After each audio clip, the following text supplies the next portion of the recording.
Hari Om and welcome to all the divine Atmajyotis to today's contemplation on fourth chapter Jnana Karma Sanyasa Yoga.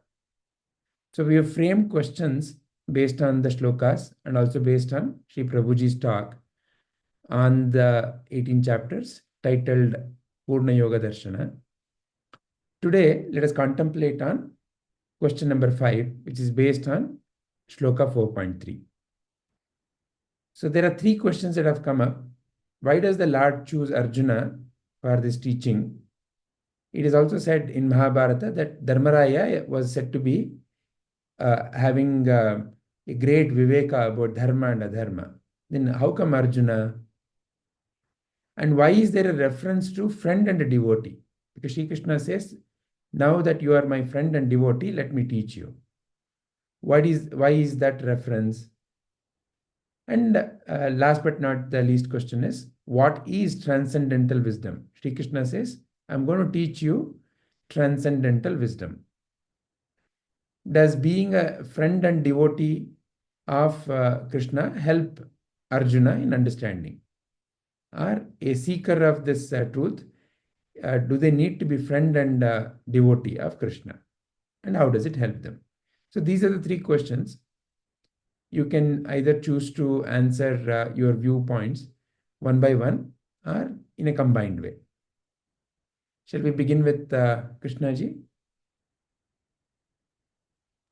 Yeah.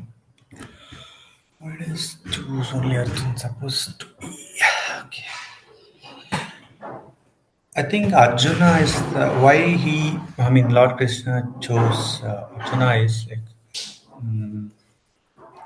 he he has asked the right question, or he has come to a stage, experiential stage, where Sri Krishna see himself is true, and is willing to accept and ready to learn, and he's also accept that he is in a state of state where he's not able to take any actions, and he's kind of in a dilemma. So that shows he's stuck, and he's ready to accept, and he's also accepting he doesn't know what to do. So since he has become and he bowed down to realize master like Sri Krishna, so that's one of the primary quality for a devotee. And also why referring Sri Krishna's referring friend is, I think friend who knows him, right, from a very beginning or from a very long time, so he is able to understand the true intention behind his questions. So that's why he says devotee and friend. And also the transcendental wisdom is which he says like this is ultimate truth, and this has been same everywhere, and it cannot be tampered or changed or modified, or it cannot be broken. uh, so that's how being a friend and also devotee to Krishna. So Sri Krishna chosen to uh, provide the actual knowledge or the Atmajnana to Arjuna. So, would you be able to elaborate on, see, transcendental knowledge or transcendental wisdom? Does it mean eternal? Can you share your current understanding or viewpoint? So I'm seeing like yeah, it can be any knowledge. So transcendental is which is true across space and time. I feel space and time. I mean here, it will be relevant and it will be the same dharma, or the rules are set here, right? Rules or understanding of a knowledge, irrespective of people, irrespective of the situation. So this knowledge is same everywhere. That's why I'm seeing this transcendental wisdom. Hmm. Okay. Because it is same, it is transcending space and time. So therefore, you're saying it is transcendental wisdom. Yes. Okay, wonderful. Anything more you would like to say, Krishnaji? No, that's all I was. This is how I understood. Sure. Yeah. Thank you. Padma ಅಮ್ಮ, ನಿಮ್ಮ ಅನಿಸಿಕೆಗಳು? sir. Why does Lord choose only Arjuna? Supposedly, Dharmaraya is said to be epitome of right conduct. Then why Arjuna? ಯಾರು ಹದ ಆಗಿರ್ತಾರೋ, ಯಾರು ನನಗೆ ಇಂಥದ್ದು ಬೇಕು ಅಂತ ಕಾತರವಾಗಿರ್ತಾರೋ ಅಂಥವ್ರಿಗೆ, ಇವಾಗ ಯಾರಿಗೆ ಹಸುವಾಗಿರುತ್ತೋ ಅವ್ರಿಗೆ ತಾನೇ ಊಟ ಬಡಿಸ್ಬೇಕು. ಹಾಗೆ ಅರ್ಜುನನ ಒಂದು ಕಾತರತೆ ಮತ್ತೆ ಅವನಿಗೆ ಬೇಕಾಗಿದೆ ಈಗ. ಆದ್ರೆ ಧರ್ಮರಾಯನಿಗೆ ಈ ಸಂಶಯಗಳು ಯಾವೂ ಬಂದಿರಲಿಲ್ಲ. ಮತ್ತೆ ಈ ಮಮಕಾರ, ಈ ಮೋಹ ಬಂಧನಗಳಿಗೆ ಅವನು ಒಳಗಾಗಿರ್ಲಿಲ್ಲ. ಅವನ ಧರ್ಮವೇ ಅವನು ಆಗ್ಲೇ ಫಿಕ್ಸ್ ಆಗೋಗಿರ್ತಾನೆ, ನಾನು ಯುದ್ಧ ಮಾಡೋದು ಈಗ ಧರ್ಮ, ಅದರಿಂದ ಯುದ್ಧ ಮಾಡಬೇಕು ಅಂತ. ಆದ್ರೆ ತಳಮಳಕ್ಕೆ ಒಳಗಾಗಿರೋದು ಅರ್ಜುನ ಆಗಿರ್ತಾನೆ. ಮತ್ತೆ ಸಂಶಯವನ್ನು ಅರ್ಜುನನಿಗೆ. ಮತ್ತೆ ಅರ್ಜುನ ಎಲ್ಲರಿಗಿಂತ ಮಹಾ ವೀರನೂ ಆಗಿರ್ತಾನೆ. ಮತ್ತೆ ಜ್ಞಾನದಲ್ಲೂ ಸಹ ಅವನು ಕಡಿಮೆ ಇರಲ್ಲ, ಬಹಳ ಜ್ಞಾನಿಯೂ ಆಗಿರ್ತಾನೆ. ಹಾಗಾಗಿ ಈ ಸತ್ಯ, ಈ ಆಧ್ಯಾತ್ಮ ಜ್ಞಾನವನ್ನ ಶ್ರೀಕೃಷ್ಣ ಅರ್ಜುನನಿಗೆ ತಿಳಿಸ್ಬೇಕು ಅನ್ನುವುದು ಅನ್ನುವ ಉದ್ದೇಶ ಕೃಷ್ಣನಿಗೆ ಬರುತ್ತೆ. ಮತ್ತೆ ಹೇಗೆ ಫ್ರೆಂಡ್ ಮತ್ತೆ ಡಿವೋಟಿ ಅಂತ ಹೇಳ್ತಾರೆ ಅಂತಂದ್ರೆ, ಫ್ರೆಂಡ್ ಅಂತಂದ್ರೆ ಒಂದು ಇಂಟಿಮೆಸಿ ಅನ್ನೋದಿರುತ್ತೆ. ನಾವು ಏನು ತುಂಬಾ ಹತ್ತಿರದಲ್ಲಿ ತಂದೆ ತಾಯಿಗಳಿಗೆ, ಅಣ್ಣ ತಮ್ಮಂದರಿಗೆ, ಅಕ್ಕ ತಂಗಿಯವ್ರ ಜೊತೆಯಲ್ಲಿ ಆಗ್ಲಿ, ಅಥವಾ ಗಂಡ ಹೆಂಡತಿ ಮಕ್ಕಳ ಜೊತೆ ಹಂಚಿಕೊಳ್ಳದೆ ಇರುವಂತಹ ವಿಷಯಗಳನ್ನ ಸಹ ನಾವು ಫ್ರೆಂಡ್ಸ್ ಹತ್ರ ಆರಾಮಾಗಿ ಹಂಚಿಕೊಳ್ತೀವಿ. ಬೇಕಾದಷ್ಟು ಸಮಸ್ಯೆಗಳನ್ನ ಪರಿಹಾರ ಮಾಡ್ಕೊಳ್ಳುವಂತಹ ಫ್ರೆಂಡ್ಸ್ ಸಹ ಇರ್ತಾರೆ. ಅದರ ಜೊತೆಗೆ ಆ ಫ್ರೆಂಡ್ ಹೇಗೆ ಇರ್ಬೇಕು ಅಂತಂದ್ರೆ, ಯಾವುದೇ ಒಂದು ಸಮಸ್ಯೆಯನ್ನು ತೆಗೆದುಕೊಂಡು ಹೋದ್ರೆ ಅದನ್ನ ಪರಿಹಾರವನ್ನು ಮಾಡುವಂತಹ ಕೆಪಾಸಿಟಿ ಆ ಫ್ರೆಂಡ್ಗೆ ಇರಬೇಕು. ಆ ಒಂದು ಭಕ್ತಿ ಭಾವ ಸಹ ಉನ್ನತವಾದ ಅಂತಹವನು, ನನಗಿಂತ ಜ್ಞಾನಿ ಅನ್ನುವಂತಹ ಒಂದು ಭಾವನೆ ಸಹ ಇರಬೇಕು. ಹಾಗಾಗಿ ಅವನು ಡಿವೋಟಿನೂ ಆಗ್ತಾನೆ ಅರ್ಜುನ. ಶ್ರೀಕೃಷ್ಣನಿಗೆ ಆ ಅರ್ಹತೆ ಇದೆ ಅನ್ನುವುದು ಮನದಟ್ಟಾಗಿರುತ್ತೆ. ಮತ್ತೆ ನಾನು ಹೇಳ್ಕೊಡ್ಬಹುದು, ಯಾಕೆಂದ್ರೆ ಚಿಕ್ಕಂದಿನಿಂದಲೂ ಸಹ ಅವರು ಜೊತೆಲಿ ಇರುವಂತವ್ರು, ಸ್ನೇಹಿತರಾಗಿ ಇರ್ತಾರೆ. ಆದ್ರೆ ಡಿವೋಟಿ ಆಗಿದ್ದು ಈಗ ಅಷ್ಟೇ. ಅವನಿಗೆ ಈ ಸಂಶಯಗಳನ್ನೆಲ್ಲ ಕಾಡ್ದಾಗ, ಅವನಿಗೆ ಯುದ್ಧ ರಣರಂಗದಲ್ಲಿ ನಿಂತು ಅದು ಪೂರ್ತಿ ಎದುರ್ಸಕ್ ಆಗ್ಲಿಲ್ಲ, ನನ್ಗೆ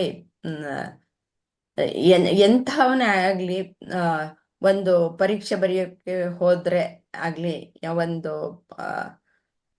ಆಟದ ಪಟು ಆಗ್ಲಿ, ಆ ಕಣಕ್ಕೆ ಇಳಿದಾಗ ಎಲ್ಲ ಎಂಥವನನ್ನು ಸ್ವಲ್ಪ ಹಿಂಜರಿಕೆ ಅನ್ನೋದು ಬಂದೇ ಬರುತ್ತೆ. ಹಾಗೆ ಎಷ್ಟೇ ಇವನು ಅರ್ಜುನ ಬಹಳ ಸಾಮರ್ಥ್ಯವುಳ್ಳವನಾಗಿದ್ರೂ ಆ ಕ್ಷಣದಲ್ಲಿ ಅವನನ್ನ ಅನೇಕ ಸಂಶಯಗಳು ಕಾಡುತ್ತವೆ. ಹಾಗಾಗಿ ಅವನಿಗೆ ಅಲ್ಲಿ ಕಂಡು ಬಂದದ್ದು ಶ್ರೀಕೃಷ್ಣ. ಅವನು ಸರಿಯಾದಂತಹ ವ್ಯಕ್ತಿಯನ್ನ ಆರಿಸ್ಕೊಂಡು ಅವನು ಶರಣಾಗಿ ಕೇಳ್ತಾನೆ. ಈ ಎರಡು ಸಮ್ಮಿಳಿತವಾದಾಗ ಸಂಪೂರ್ಣವಾಗಿ ವಿಷಯವನ್ನ ತಿಳಿದುಕೊಳ್ಳೋದಕ್ಕೆ ಸಾಧ್ಯ ಇದೆ ಅನ್ನೋದು ನನ್ನ ಭಾವನೆ. ಮತ್ತೆ ಇದು ಈ ಸತ್ಯವನ್ನು ತಿಳಿದುಕೊಳ್ಳುವಂತಹ ಅದು ಹೇಗೆ, ಯಾತಕ್ಕಾಗಿ ಅಂದ್ರೆ ಈ ಸತ್ಯವನ್ನ ತಿಳ್ಕೊಳ್ದೇ ಇದ್ರೆ, ಈ ಆಧ್ಯಾತ್ಮ ಜ್ಞಾನವನ್ನ ತಿಳ್ಕೊಳ್ದಿದ್ರೆ ಅವನು ಏನು ನಾನೇನು ಅನ್ನೋದೇ ಗೊತ್ತಿಲ್ಲ, ನಾನು ಮರ್ತು ಹೋಗ್ಬಿಟ್ಟಿದ್ದೀನಿ. ಆದ್ರಿಂದ ಈ ಯಾವ್ದು ಮಾಡ್ಬೇಕು ಅನ್ನೋದು ಸಹ ಗೊತ್ತಿಲ್ಲ. ಈ ಸತ್ಯವನ್ನ ಯಾವಾಗ್ಲೂ ಇರುವಂತದ್ದು ಏನು, ಹೇಗ್ ನಡ್ಕೊಳ್ಬೇಕು, ಹೇಗೆ ಈ ಧರ್ಮ ಅನ್ನೋದು ಹೇಗೆ ನಡೀತಾ ಇದೆ ಅನ್ನೋದು ಎಲ್ಲವನ್ನು ಅರ್ಥ ಮಾಡ್ಕೊಂಡಾಗ ಅವನು ಏನ್ ಮಾಡ್ಬೇಕು ಅನ್ನುವ ಒಂದು ನಿರ್ಧಾರವನ್ನ ಮಾಡೋದಕ್ಕೆ ಜೀವಿಯಾಗಿ ಸಾಧ್ಯವಾಗತ್ತೆ. ಅದಕ್ಕೋಸ್ಕರ ಈ ಒಂದು ಜ್ಞಾನವನ್ನ ಪಡ್ಕೊಳ್ಬೇಕು. ಈ ಟ್ರಾನ್ಸೆಂಡೆಂಟಲ್ ವಿಸ್ಡಮ್ ಅಂತಂದ್ರೆ ಯಾವಾಗ್ಲೂ ಇರುವಂತಹದ್ದು, ಸತ್ಯವಾದದ್ದು ಯಾವುದೋ ಒಂದು ಅಗೋಚರವಾದ ಒಂದು ಶಕ್ತಿ ಅನ್ನೋದು ಇದೆ ಅನ್ನೋದು ಪ್ರತಿಯೊಬ್ಬರಿಗೂ ಮನದಟ್ಟಾಗಿರುವಂತಹದ್ದೇ. ಆದ್ರೆ ಅದು ಏನು ಅನ್ನೋದು ಗೊತ್ತಿರಲ್ಲ. ಅದಕ್ಕೋಸ್ಕರ ಅದರ ವಿಷಯವಾಗಿ ತಿಳ್ಕೊಳ್ಬೇಕು. ಅವಾಗ ಮನಸ್ಸಿಗೆ ನೆಮ್ಮದಿ ಅನ್ನೋದು ಉಂಟಾಗುತ್ತೆ. ಅದು ಇಲ್ಲಿ ನನಗೆ ಕಂಡು ಬಂದಿತ್ತು. ವಂಡರ್ಫುಲ್ ಅಮ್ಮ, ಧನ್ಯವಾದ. ಧನ್ಯವಾದಗಳು sir. So, what is the quality of a friend that we most cherish? It is the trust, Vishwasa. I trust my friend. I trust him or her. So that quality of trust is what friendship is about. We say, no, dog is man's most loyal friend. Yatike, there is a unconditional trust that emerges between two friends. Something where I feel, okay, I am willing to completely trust my friend to take care of a particular situation. So trust, the quality of trust is what friendship refers to. Devotee, the quality of a devotee that is utmost important is faith. So faith means there is something that is not known to me, and someone is telling me something about it, or someone is showing me something about it, and it is through faith that I can also become one with what is being pointed at. And faith is different from belief. Belief is simply a mental concept of, without necessarily verifying, there is a blind understanding. There is no clarity. But faith provides the necessary clarity. In the beginning, it may or may not. So it is like the faith or the trust one may feel towards their own mother. Whatever my mother is doing is for my own best. If there is such kind of a trust and such kind of a faith, then only the child can take whatever the mother is giving, is it not? So therefore, Shri Krishna is evoking the most important qualities as a seeker I need to develop. That of trust and that of faith. In who? In the teachings of the Sadguru, in the teachings of the realized master. The realized master does not want anything from me. There is nothing that I can offer to the realized master. The realized master is not seeking any kind of a benefit from me, because the realized master is complete. So the only reason I have the opportunity to listen to the realized master is because of whatever the good deeds that have been done and whatever the honest seeking, the true seeking that has emerged in my heart. That is the only qualification that makes me stand in front of the Sadguru. Same is the case with Arjuna here. Arjuna, like how Padma Amma said, is now ready, ripe. That ripening, inner ripening, has to happen. And ripening has nothing to do with the external age. It is an internal quality. A ripening happens because one has gone through various situations of life and has a very keen sense of observation and a keen sense of questioning and a keen sense of a intent to seek the truth. So when such qualities come together, one develops a sense of, I have to realize, I want to realize. And that realization is not something that you can touch and feel with your hands. But there is a natural movement towards there is something higher in life than what I can touch and feel. That starts emerging. So that which is beyond this touching and feeling through the hands, but that which can be realized is transcendental wisdom. Transcendental, because transcendence. What does transcendence mean? Something that is beyond. See, a friend can be seen, but the trust, the feeling of trust, is something that cannot be seen in the physical form. Of course, there may be actions, but sometimes the actions can be also against that what I expect to be trust oriented. So maybe my action is making me go towards fire. And if my friend suddenly pulls me away, at that moment it may feel like he has broken my trust. I wanted to move, but he is stopping me. But the friend is the one who is able to see that I'm moving towards the fire. So he has pulled me away. So like that, it is not what is seen. Transcendence means something that is unseen. Trust is not seeable through these physical eyes, but can be realized through the inner eye. Similarly, faith, we can see the devotee, we can see them doing namaste, we can see them bowing down, we can see them doing puja, but the faith of a devotee is something that is beyond. And it's only in that presence of the devotee, through the inner eye, can that faith be realized. So, transcendental wisdom is that which can be realized, which can be seen through the inner eye. And for that inner eye to develop, I need to have the right kind of work done.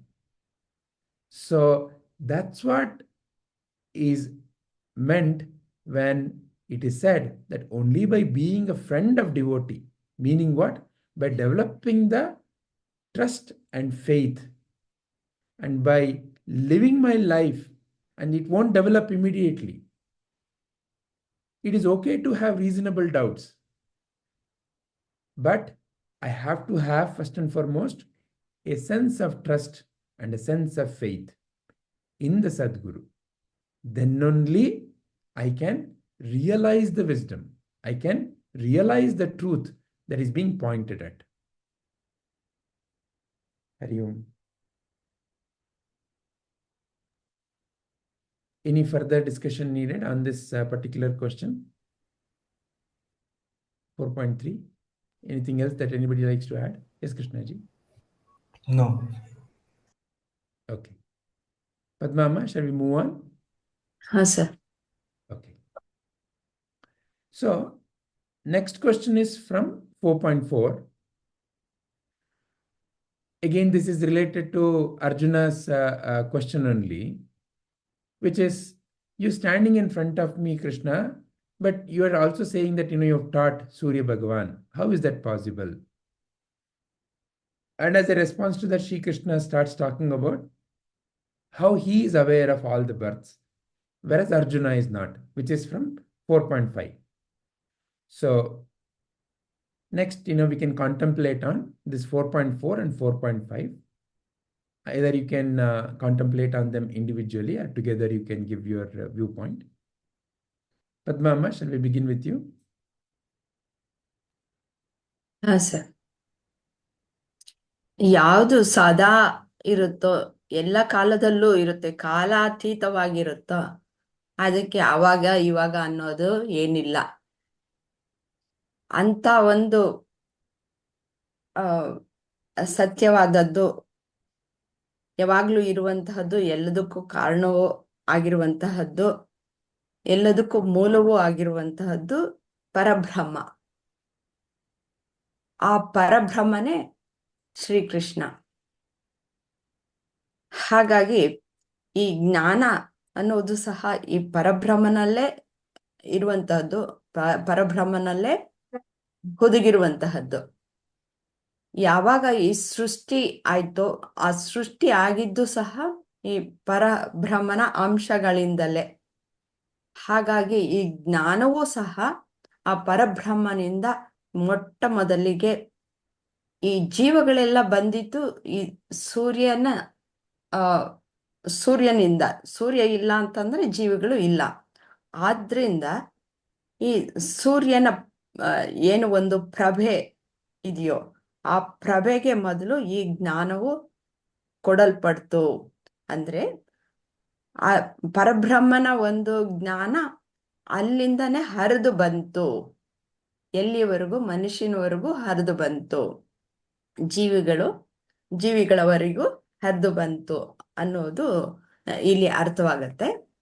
ಮತ್ತೆ ಇಲ್ಲಿ ಹೇಗೆ ಶ್ರೀಕೃಷ್ಣ ಈ ರೂಪದಲ್ಲಿ ಇದ್ದಾನೆ ಅಂತಂದ್ರೆ, ಆ ಒಂದು pure form ಏನು ಇದೆಯೋ, ಪರಬ್ರಹ್ಮ ಏನಿದೆಯೋ ಅದೇ ಶ್ರೀಕೃಷ್ಣನಾಗಿ ಇಲ್ಲಿ ಅರ್ಜುನನ ಮುಂದೆ ನಿಂತಿರೋದು. ಆದ್ರೆ ಅರ್ಜುನನಿಗೆ ಗೊತ್ತಿಲ್ಲ, ಶ್ರೀಕೃಷ್ಣನ್ಗೆ ಗೊತ್ತಿದೆ. ಈ ಜೀವಿಗಳಿಗೆ ಈ ಮಾಯೆ ಅನ್ನುವುದು ಆವರಿಸಿಕೊಂಡು ತನ್ನ ನಿಜ ಸ್ವರೂಪವನ್ನ ಮರೆಸಿಬಿಟ್ಟಿರುತ್ತೆ. ಆದ್ರಿಂದ ಈ ಮಾಯೆಯ ಪ್ರಭಾವದಿಂದ ಜೀವಿಗಳಿಗೆ ತಾವು ಏನು, ತಾವು ಎಲ್ಲಿಂದ ಬಂದಿದ್ವಿ, ಅವರ ನಿಜ ಸ್ವರೂಪ ಏನು ಅನ್ನೋದು ಗೊತ್ತಿರಲ್ಲ. ಹಿಂದೆ ನಡೆದಿದ್ದು ಗೊತ್ತಿಲ್ಲ, ಮುಂದೆ ಇನ್ನೊಂದು ಕ್ಷಣದಲ್ಲಿ ಏನಾಗುತ್ತೆ ಅನ್ನೋದು ಸಹ ಗೊತ್ತಿಲ್ಲ. ಆದ್ರೆ ಪರಮಾತ್ಮನಿಗೆ, ಅವತಾರ ಪುರುಷನಿಗೆ ಎಲ್ಲವೂ ಗೊತ್ತಿರುತ್ತೆ. ಸದಾ ಇರುವಂತಹದ್ದು, ಸದಾ ಅರಿವಿನಲ್ಲಿ ಇರುವಂತಹದ್ದು, ಯಾವುದೇ ಕಾರಣಕ್ಕೂ ಯಾವುದನ್ನು ಮರೆಯಲ್ಲ. ಪ್ರತಿಯೊಂದು ತನ್ನ ನಿಯಂತ್ರಣದಲ್ಲೇ ಇಟ್ಕೊಂಡಿರುವಂತಹದ್ದು ಆ ಒಂದು ಅರಿವು. ಇಷ್ಟು ನನಗೆ ಗೊತ್ತಾಗತ್ತೆ. ಧನ್ಯವಾದ ಕೃಷ್ಣಜಿ. Yeah. Oh, good Krishna standing. So, Arjuna asks, like, Krishna, like you are saying, you taught the knowledge or Atma to son, but you are standing in front of me. So this typically arises like when we already recognized with our materialistic world. So then Sri Krishna says, then he clarifies. Even you are, then he clarifies who Arjuna and Krishna really are. So he also gives hint and clarifies further, saying that I do remember all my births, but even you have that in you, but many people have forgotten that. So that gives. So that's where he is talking about what does aware of the question, right? What does aware of all births before mean? That gives a hint like there is a Atma, a consciousness which is there in all, but as a multiple births, one who has realized and he or she is able to be in that. But as an Arjuna, you have already forgotten that, so much binded or being involved in materialist world. That's why you are not able to recognize your own self. So through these two shlokas, he's clarifying Arjuna's materialist question, physical presence, and Sri Krishna clarifies you're not this, and there is something behind this body and mind, and which is the supreme consciousness. So that's how I'm saying these two shlokas. Wonderful. Thank you, Krishnaji. Thank you. See, to teach about anything in life, there's a technique needed. So, for example, if somebody has to be taught about cooking, of course, one has to be introduced to various ingredients of cooking. But the essence of cooking is something that needs to be discerned, and the teacher has to be able to also know how to impart that discernment at that fine sense of what is cooking. It is a very subtle understanding. So how to impart that subtle understanding has to be known to the teacher, and the student also has to be ready to grasp that subtleness that the teacher is pointing at. It is very easy to show ingredients, but the quality of the ingredient, saltiness, sweetness, all that has to be grasped. So the teacher also has to be able to know how to point at, and the student has to grasp. In a similar way, Sri Krishna has employed various kinds of learning techniques all through Bhagavad Gita. Sometimes he gives simple analogies to open up the mind. Sometimes he, like in this particular shloka, he simply says, I am aware, you are not aware. So, in a way, he is already pointing to Arjuna, there is something that you have forgotten. He is just reminding him that, look, I just know because I remember, you don't know because you have forgotten. You have forgotten. He's not saying that it is not, it is not completely unknown to him. You seem to have forgotten. Just like how sometimes we keep our mobile or purse in some place and we are looking everywhere. And suddenly somebody reminds, or maybe a call comes and suddenly, oh, this is where I kept. Like that, we are able to recollect. So, like that, here, Sri Krishna is pointing at what is that is in you, which is beyond space and time. Because what does birth really mean? Birth really means there is a certain form that is appearing in a certain space and in a certain time. Birth is what is happening every moment. Every moment, there is a new form that is appearing, whether it is the form of this body or whether it is the form of this world. All the things are continuously, in one sense, taking a new form all the time. And the corollary, or the other way of saying that is, it is also dying all the time, because the form that was there previous moment is no more there this moment. So in a way, every moment there is a birth and there is a death. It is happening simultaneously, because in order to take birth, a new form to take birth, the old form has to disappear, which means the change is the only constant thing that you and I can observe. So, in such a change oriented life, what is that is not changing is the essential pointer Sri Krishna is giving here. Because if somebody has to be aware of all the births, if somebody has to be aware of all the deaths, that someone has to be something beyond all the births and deaths. And he is also pointing and saying, Arjuna, you have simply forgotten that, which means that it must already be in you and me, in Arjuna. What is it that is in you and me that is not changing, that is not subject to birth and death? Is the essential pointer Sri Krishna is giving. In a way, he is awakening your and my consciousness to from a consciousness that is bound to the changing to realize the unchanging, to see the unchanging, to see the Atman which is not changing, Atman whose quality is that of awareness, in whose light all these births and deaths seem to be appearing and disappearing. He is essentially pointing you and me to realize that, to see that. And thus, you can see that you are that eternal being. You, as that awareness, is that which is constant all through, that is changing. And later he would explain that that which is eternally new has no birth and no death.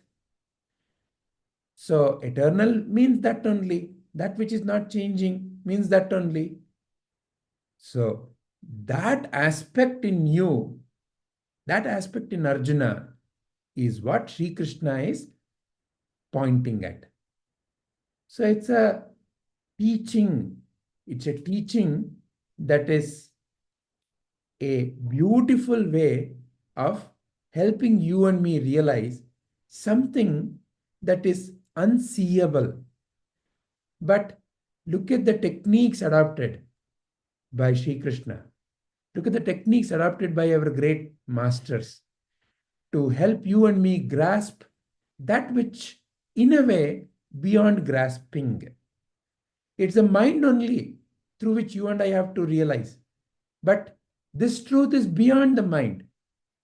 So what a beautiful technique where you are pointed at something and you realize that which cannot be simply be seen through the mind itself. So that's the beauty of various techniques that Sri Krishna has adopted throughout Bhagavad Gita. Hari Om.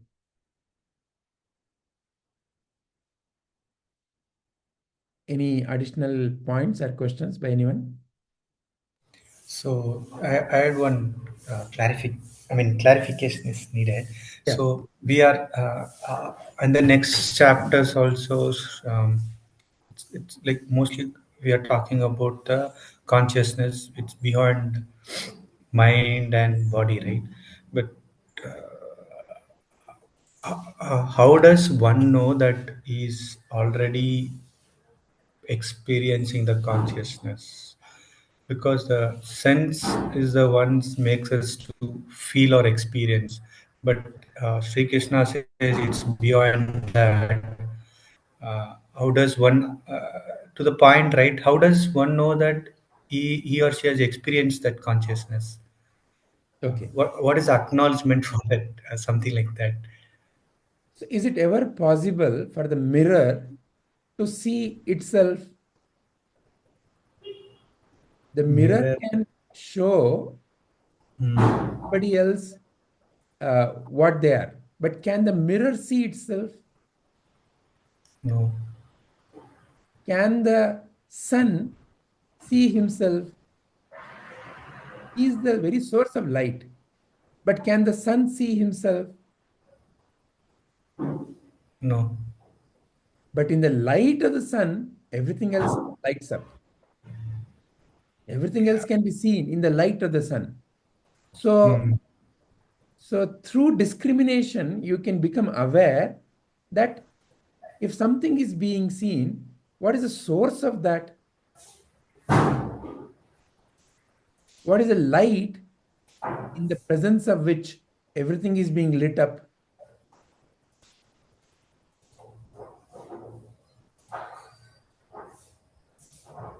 So to see consciousness mean, or to see awareness means to be awareness.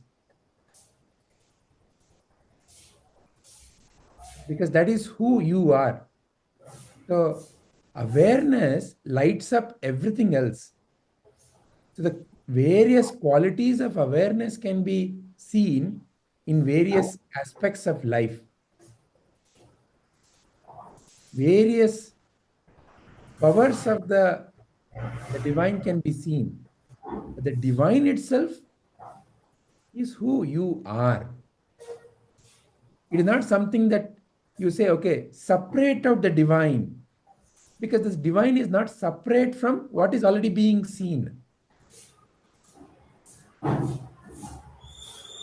So through the forms of through the forms of the divine, we can experientially see it, or like we can experience the consciousness. The world, that's why the world is later in one of the chapter is called Vishwa Rupa Darshana. Seeing Sri Krishna's cosmic form. Vishwa. What is Vishwa? That which we seem to be able to grasp through our five senses. And that Vishwa is nothing but a reflection of the divine only. So, experiencing the divine means being one with all the things in the world. Everything that you and I experience at every moment is nothing but divine only.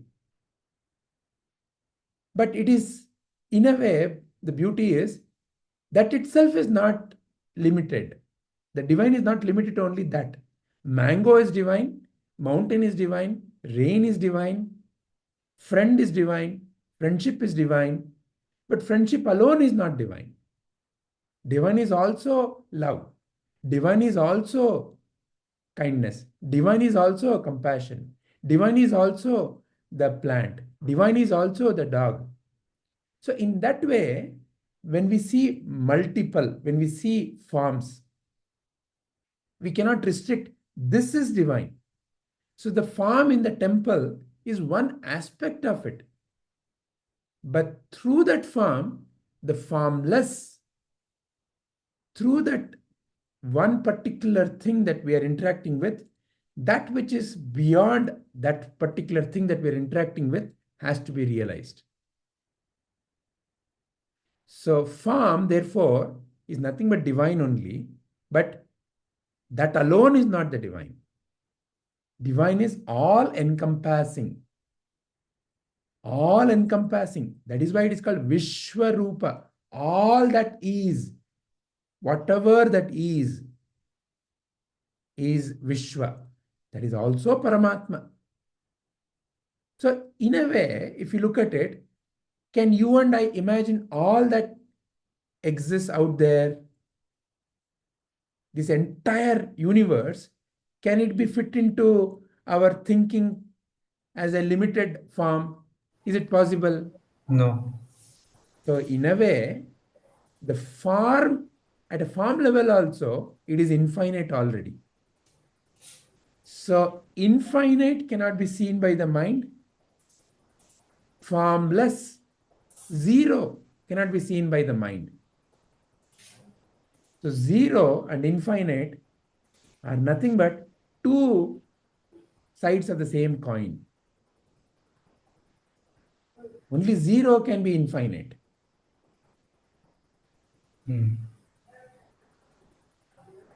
So therefore, Vishwa is divine only. So to see divine, therefore, the great masters have given us two paths. Even Sri Krishna has given us two paths in Bhagavad Gita. Realize you are zero. That is also realization of divine. Realize you are that. Or see yourself in the. So to see everything as me is also divine only, is the experience of divine. So every little thing that you're experiencing is divine only. And when you notice the fourth chapter shlokas, that's what Sri Krishna has said. Especially the shloka that you chanted today. Brahmarpanam Brahmahavihi. Brahmagnau Brahmanautam. Do you recall the shloka number? No. 4.24. 24. Can you chant it and can you read it again? ब्रह्मार्पणं ब्रह्महविर् ब्रह्माग्नौ ब्रह्मणाहुतं ब्रह्मैव तेन गन्तव्यं ब्रह्मकर्मसमाधिना. For those who are completely absorbed in God consciousness, the oblation is Brahman. The ladle with which it is offered is Brahman. The act of offering is Brahman, and the sacrificial fire is also Brahman. Such persons who view everything as God easily attain Him. So I mean, I think that everything in this world, which I or everyone experience through senses, including one, is also a form of Brahman. So Realize that you are experiencing everyone else. You are the one who's experiencing everyone else. mm, How do you know that somebody else exists? Only within you. In a way, you are experiencing everyone else. You are the one who's interpreting, oh, this is what the other person is feeling. Where are you feeling that? Within you. Where is this entire Vishwa being experienced? within me only. In you. So Yeah. that very source is who you are.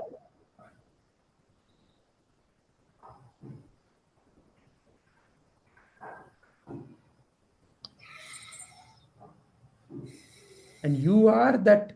What does God mean? There are many interpretations. One of the one of the simplest way is God is essentially that which is beyond space and time. One of the way of looking at God. So the awareness in you is beyond space and time. And it is through that awareness that everything that comes in your life is getting a meaning. The Mm, very source of consciousness is you, and because of that, everything else is becoming conscious. Otherwise, you're essentially receiving some kind of input from these five senses: the eyes, the nose, the ears, the tongue, and the skin. But what is giving meaning are the knowingness, are the consciousness to all that is coming through the five senses. mm, Is you, the awareness. So the entire yeah. world, Mm, whatever that is essentially seen in you, is appearing in you, disappearing in you. When a thought appears, you call it as a birth. When a thought disappears, you call it as death. Because at the end of the day, thought as a form. yeah. Still, again, I am able to see there was this thought on morning, and it was not that much potent enough in the evening or night. Correct. Okay, that is So also. you're able to see thought, you're able to see the thought going away, you're able to also see no thought. Mm. And also in some kind of not I would not say some, in many a time, or like half of the time when I spend some work or like in some learning, where there from after my college or during college or even during the works, there been like complete clarity or complete concentration, I can say, where there would be, I don't feel of time or the space or people around me. Example, I had this in my college days. That's what the reason when I can remember. There might be a before also. I don't know why I'm not remember able to remember immediately now. One example was, but I did that was not a planned one. There was class of C language happening up. So I don't know that was intentional or not. As I told, it was not intentional to focus on only computer science. There are many other subjects in BCA which I studied, but on the C language it happened to me. Same apparently, like after some time after I complete, I also did some Java courses. There were other components of technology as well, like SQL and other stuffs. But whereas in Java class, there were people were like literally 50 to 60 people in a class, but that time and space went like anything. That entire 1 year was gone like anything, especially on the Java class. So similarly happening with my some of the works which I do also, like, so there I feel okay, there is something else also. It's the mind, we feel that tiredness or bored, but in some of the forms which is not planned, as I told, I don't know, right? I can feel there is no time and space, and there is completely focus onto the learning or the work I'm doing. So that's also one of the, I mean, I don't know, that's one of the conscious experience or not. Just want to say and Absolutely. ask. Absolutely. See, you are that eternal which is there. And happening is also eternal. When there is only happening, like how you said, there was a no sense of space and time, but some change was happening, and I was fully with that change. So to be fully with the change is also the quality of the God only. Mm, Because then there is no mind coming and interpreting what is happening. It is the mind through the thinking process that there is a split, happened, will happen. All this is a split happening in the thinking process. Happened, will happen, neither are the current reality. mm, yeah. Happening.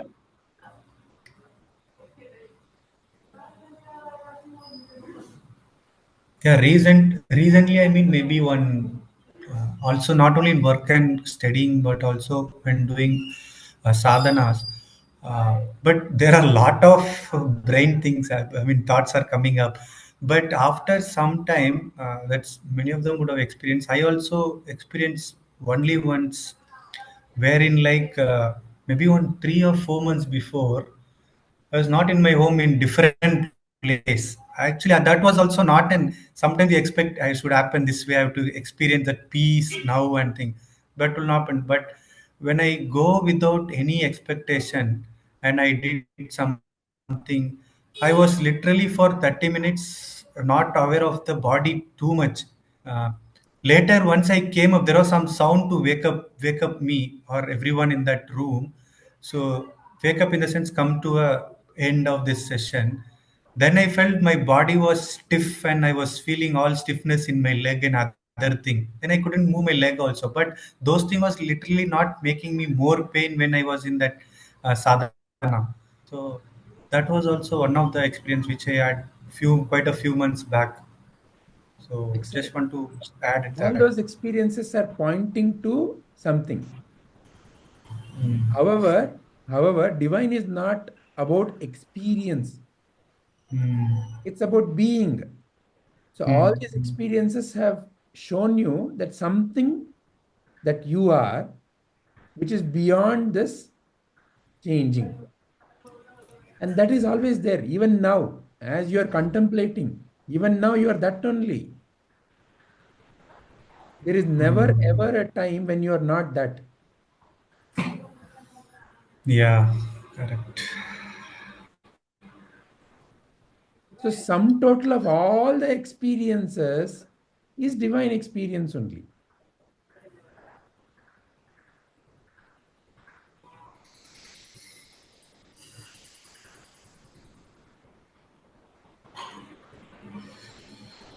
Okay.